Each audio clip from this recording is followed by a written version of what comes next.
Մեթյու Հենրի, ամենօրյա ընթերցանություն, օր ապրիլի 21։ Իսրայելը պիտի փրկվի Տիրոջ ձեռքով հավիտենական փրկությունով։ Պիտի չամաչեք եւ չպատկառեք հավիտյանս հավիտենից։ Եսայի 45-րդ գլուխ 17-րդ խոսք։ Երբ անփույթ, տգետ եւ անբարո մարդիկ իրենց մարմնական զբաղմունքներից ու կապերից դարձի են գալիս հավատալու եւ հնազանդվելու Տեր Հիսուսին եւ սկսում են ապրել սթափ, արդար եւ աստվածահաճո կյանքով, այդ իսկ փաստը ինքնին վկայում է ճշմարտության մասին։ Հին կտակարանի հավատացյալները սպասում էին Մեսիայի գալստյանը, իսկ այժմյան հավատացյալները սպասում են նրա երկրորդ գալստյանը։ Նա դեռ պիտի գա, երբ Աստված նրան հարություն տվեց մեռելներից, լիակատար հավաստիացրեց բոլոր մարդկանց, որ նա գալու է դատաստանի։ Նախ նա եկավ փրկության վարձքը վճարելու եւ գնելու համար, եւ երբ կրկին գա,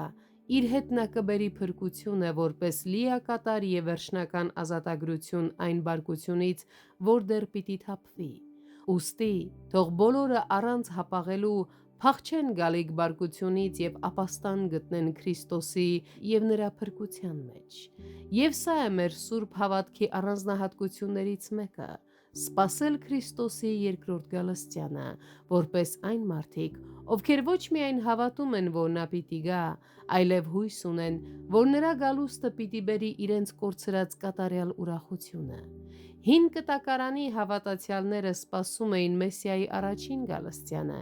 իսկ այժմյան հավատացյալները սպասում են նրա երկրորդ գալստյանը։ Նա դեռ պիտի գա, եւ մենք լավ հիմքեր ունենք հուսալու եւ սպասելու նրա գալստին, քանի որ նա մեզ փրկել է գալիք բարկությունից։ Նա եկավ փրկությունը գնելու, եւ երբ նա կրկին գա, իր հետ կբերի փրկություն, լիակատար եւ վերջնական ազատագրում մեղքից, մահից եւ դժոխքից, այն բարկությունից, որը դեռ պետք է թափվի անհավատների վրա, այն հավիտենական կրակից, որը պատրաստված է սատանայի եւ նրա դևերի համար։